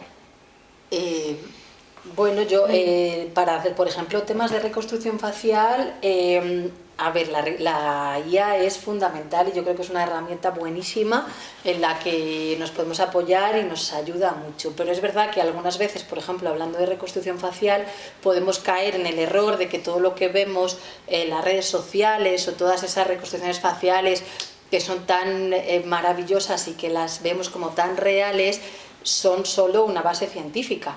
Dentro de la reconstrucción facial dividimos dos, lo que consideramos el neutro, que es lo que nos aporta la ciencia, los volúmenes espesores faciales que colocamos encima del cráneo, con los puntos craniométricos, la distancia interorbitaria, las comisuras labiales.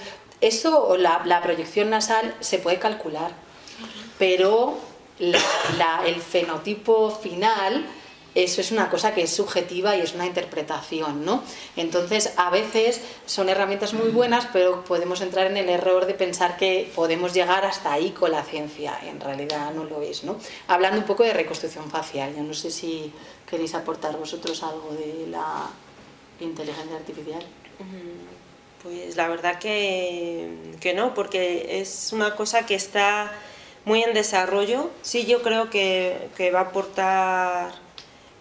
sobre todo nos va a ahorrar mucho trabajo, ¿no? Ahora cuando estaba hablando María, estaba pensando que es verdad que toda esta parte que ella comenta, por ejemplo, del modelo neutro, que está basado en el análisis de ángulos, de mediciones, si va a llegar un momento en el cual probablemente tú simplemente metiendo la medida lineal, el programa o la inteligencia artificial te haga toda la simulación, ¿no? Porque actualmente es verdad que, por ejemplo, la aproximación escultórica que estábamos viendo antes, pues es más artesanal, es más tradicional. Nosotros ahora estamos trabajando con modelos 3D, entonces siempre vamos a tener que partir de esa base científica, métrica, que por ahora, ya sea manualmente o digitalmente, ¿no? Por ejemplo, con morfometrías geométricas, etcétera, siempre vamos a tener que alimentar a la inteligencia artificial con esa base métrica, ¿no? Y luego pensar o cruzar los dedos para que no haya un sesgo brutal en la proyección que hace la inteligencia artificial. Claro. Tenemos ahora muchos problemas porque a veces en algunos campos nos ha pasado, desafortunadamente, igual hemos tenido aproximaciones con algunas personas que han querido hacer trabajos con nosotras, y con el tema de la inteligencia artificial hemos encontrado simulaciones con 6 dedos o caras borradas, ¿no? Entonces hay veces que la inteligencia artificial, sobre todo para el tema de difusión o de transmisión de algunas ideas o imágenes, hay que tener mucho cuidado porque todavía no está como en ese punto, ¿no? ¿Cómo facilitar el trabajo? Sí. Por ejemplo, para temas de medición o identificación o este tipo, tareas más básicas, ¿no? Lo que no dudo que dentro de pocos años seamos capaces de automatizar eso, no simplemente alimentando el programa haga como un modelo o una simulación mucho más certera, ¿no? Por ejemplo, se usa mucho en reconocimiento de estructuras, por ejemplo, a través de TAC, ¿no? Es un poco igual salirse de la temática, pero, por ejemplo, para reconocer senos frontales a la hora de hacer identificación en poblaciones, ¿no? A través de los TAC, pues reconocer esas estructuras, y si ya hay programas de inteligencia artificial que la reconoce, analiza el volumen y te da, por ejemplo, una identificación, ¿no? en ese tema. Pero claro, hay que alimentar ese modelo, hay que meter muchos datos para encaminarlo a pues que te ahorre el trabajo, ¿no? Y tú puedas dedicarte igual a otra cosa mientras está haciendo ese análisis, ¿no? Claro, porque en el caso que ha puesto el doctor Sánchez, que era como la inteligencia artificial del momento, ¿no? El primer caso que has expuesto, que incluso como herramienta pues se presentaba pues estupenda, ¿no? Para Sí. poder... Yo no sé hasta qué punto la inteligencia artificial del futuro se nos puede presentar como una... Voy a utilizar esta palabra que en el diccionario no siempre sale, pero que los juristas usamos mucho, que es objetivar. O sea, dar un dato objetivo al juzgado diciendo, aquí tiene usted el retrato de esta persona, pero que conlleve error.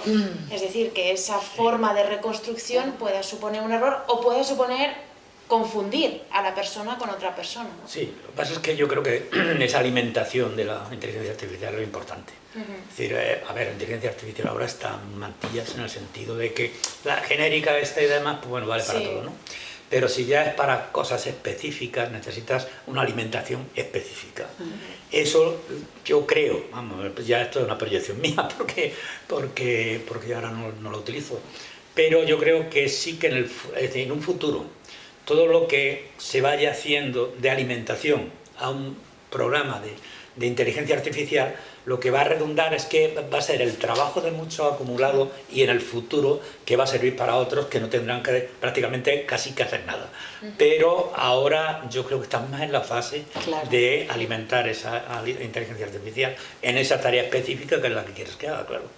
Sí, que es la herramienta.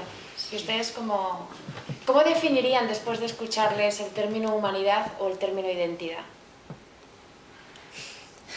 Como quiera. Examen de final de ponencia. Es cuando menos complejo. Es sumamente difícil. De hecho, el test de Turing, por ejemplo, que consiste en enfrentar a una persona con una máquina sin que sepa el que está viendo, el espectador, dónde está cuál, hay veces que no se llega a identificar. Hay películas, Blade Runner, Ex Machina, que hablan de estos temas. Pero probablemente, más que en ese momento, es en un recorrido. Si el individuo o la máquina, a lo largo de su, llamémosle vida, se comporta con humanidad, con empatía, con sentimientos, con emociones, aún así creo que es difícil a veces. Es que yo no sé, los más jóvenes que estáis ahí al fondo, ¿creéis que al perder cierto arte histórico, si me permitís llamarlo así, ¿no? Este arte de identificar, de interpretar, como tú has dicho, que me parece que es un rasgo humano básico en prácticamente todas las profesiones, ¿no? No solamente en las artísticas, sino en las científicas. ¿Cómo perdemos algo de humanidad por perder esta parte artística? El futuro nos lleva a una cierta pérdida de arte y por lo tanto una cierta pérdida de identidad. Yo no sé los más jóvenes cómo lo veis, que usáis en fin, la inteligencia artificial con más frecuencia que nosotros. Adelante. Pero si el proceso al final lo termina llevando a cabo una máquina, la labor de interpretación sigue siendo del humano. Y es ahí donde yo creo que no se va a perder la humanidad. Quiero decir, lo mismo supongo que pasó cuando en los laboratorios empezaron a automatizar ciertos procesos. Eso ayuda al técnico, en este caso, o al médico, a quien esté trabajando, pero la labor de interpretación sigue siendo del humano. La máquina te da los datos, te facilita el trabajo, pero la interpretación es del humano. Entonces yo creo que no, y espero que no. Ok, muchas gracias. ¿Los demás? ¿Os animáis? Bueno, también los no tan jóvenes, si queréis. Era por sacarles un poco... Oye, ya que hemos nombrado a Marañón, y ya que al principio salió la figura del profesor Reverte, le quiero preguntar al profesor Sánchez, que seguro lo sabe muy bien. Yo la primera vez que iba a hablar del doctor Reverte fue en la prensa con el famoso crimen del lobo feroz de aquí. ¿Qué pasó allí? Porque además a mí me interesa porque bueno, yo estoy en el Museo de Historia de Madrid y claro, eso fue en la Cava Baja, las cavas eran unos túneles que comunicaban en la época que teníamos la atalaya de los árabes para, bueno, pues por ahí se colaban hacia la zona medieval. ¿Qué pasó allí? Porque aquello fue años después, ¿no? Sí, aquello fue una obra de remodelación que se hizo, era el mesón del lobo feroz, el nombre del mesón.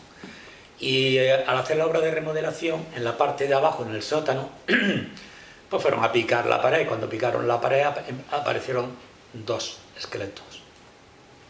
Eran dos mujeres. Bueno, pues igual, en aquel tiempo, en aquel momento, era el profesor Reverte que había venido a través de los estudios que había hecho en mi institución en Panamá, pero luego se fue a Washington también y traía todos los protocolos de antropología forense y demás, los traía él. Luego se habrán modificado algo y demás, pero básicamente eran los suyos los que traía y demás. Entonces, con todo esto y demás, cuando todo el mundo empieza a enterarse de que en la Escuela de Medicina Legal se hacen estudios de antropología forense y demás, pues no es por nada, pero claro, el forense que se encontraba con una cosa de este tipo decía: a la Escuela de Medicina Legal, señoría, no le importa, ¿verdad? Iban para allá. Y llegaron estas dos mujeres. Yo recuerdo todavía en el laboratorio que teníamos en la esquinita, que estaba en la sala de café, y demás, se pusieron allí y era un poco, pero no un poco no, era el que dirigía todo aquello y empezó a mirar todo, como decía, las ropas, los trocitos que había, todo lo que había aparecido y demás.